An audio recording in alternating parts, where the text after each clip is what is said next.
The book of Revelation stands as the Bible's final chapter, a text both profoundly mysterious and immensely powerful. It lays bare God's ultimate design for humanity, detailing the final defeat of evil. This sacred book also foretells the glorious return of Christ and the dawning of a new heaven and a new earth. The very word, revelation, signifies an unveiling, a drawing back of the curtain. It is precisely this, the uncovering of God's decisive actions at the culmination of history. This profound message was entrusted to John the Apostle during his exile on the rugged island of Patmos. During that era, Christians endured severe persecution under the iron fist of the Roman Empire. Their refusal to worship the emperor, choosing unwavering loyalty to Jesus Christ, fueled this oppression. Many believers found themselves disheartened and suffering greatly, their faith tested to its limits. Indeed, some had bravely faced martyrdom, giving their lives for their convictions. In this period of immense hardship, God granted John a vivid vision of the future. This divine revelation served to encourage believers, assuring them that evil would not ultimately triumph. The book of Revelation powerfully asserts that God maintains sovereign control over all of history. Even amidst global chaos and turmoil, every event is purposefully moving toward a destined moment. This moment is when Christ will return in glory to establish his eternal and everlasting kingdom. The book dramatically opens with John receiving an awe-inspiring vision of the resurrected Christ. One day, while deeply immersed in worship, John suddenly heard a commanding voice behind him. The voice resonated with the powerful sound of a loud trumpet, startling him. Turning around, John beheld a majestic and glorious vision of Jesus. Christ stood resplendent amidst 7 gleaming golden lampstands, radiating divine light. Jesus appeared in overwhelming glory. His eyes blazed with an intense, fiery light. His voice, deep and resonant, sounded like the thunderous roar of rushing waters, and his face shone with a brilliance akin to the dazzling sun at its zenith. This breathtaking image presented Christ not as the suffering servant of the Gospels. Instead, it revealed him as the triumphant king and the righteous judge of the entire world. Overwhelmed by the sheer magnitude of this vision, John immediately fell to the ground in profound fear. But Jesus gently touched him, offering words of comfort and reassurance, telling him not to be afraid. Christ then declared his eternal nature. "I am the first and the last, the living one," he affirmed. "I was dead, but behold, I am alive forevermore." This powerful opening vision unequivocally demonstrates Jesus' complete authority over life, death, and all of history. Following this, Jesus instructed John to pen messages to 7 distinct churches located in Asia Minor.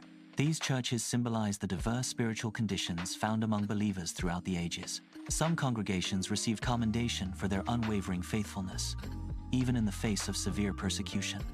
Others were sternly warned for compromising their faith or succumbing to the influence of false teachings. One church had tragically lost its initial fervent love for God, needing to rekindle genuine devotion. Another was criticized for being lukewarm, neither fully committed nor openly rebellious, highlighting the call to wholeheartedness.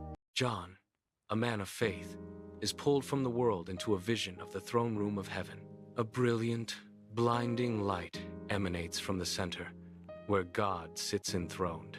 Around him, 24 elders and 4 living creatures bow in ceaseless worship, declaring his worthiness as the Creator.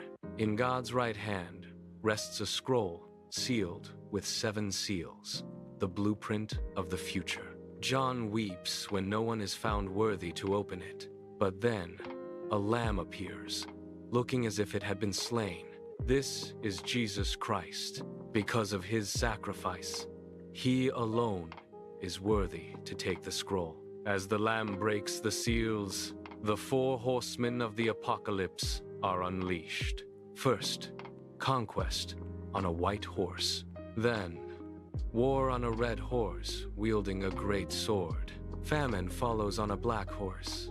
And finally, death arrives on a pale horse, with Hades close behind.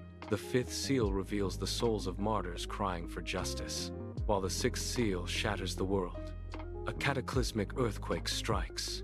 The sun turns black, and the moon becomes blood red.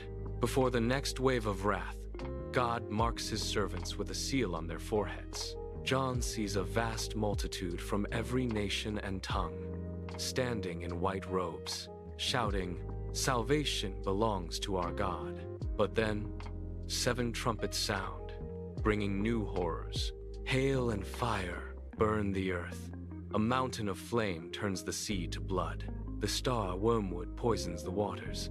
Darkness falls over the sun, and demonic locusts emerge to torment the unrepentant. Despite these warnings, the hearts of men remain hardened. The vision shifts to reveal the spiritual war behind history. A great red dragon, Satan, attempts to devour a child, but the child is caught up to God. War breaks out in heaven, and the dragon is cast down. On earth, a beast rises from the sea to demand worship. Supported by a deceptive second beast, they force a mark on all people. This is followed by the fall of Babylon, the corrupt global system of greed. The heavens part as the King of Kings returns. Jesus Christ descends on a white horse, his eyes like flames of fire, leading the armies of heaven. With a sharp sword, he strikes down the forces of rebellion, establishing his absolute authority. Then, the great white throne appears. All humanity stands before God as the books are opened, recording every deed. Another book is brought forth, the book of life. Those who trusted in him are welcomed into eternity, while those whose names are missing face eternal separation in the lake of fire. This is the moment of perfect justice, where every wrong is finally made right, and the power of evil is broken forever. Finally, the old world passes away. God creates a new heaven and a new earth. The new Jerusalem descends like a bride, and God himself dwells among his people. He wipes away every tear. No more death, no more sorrow, no more pain. Everything is made new.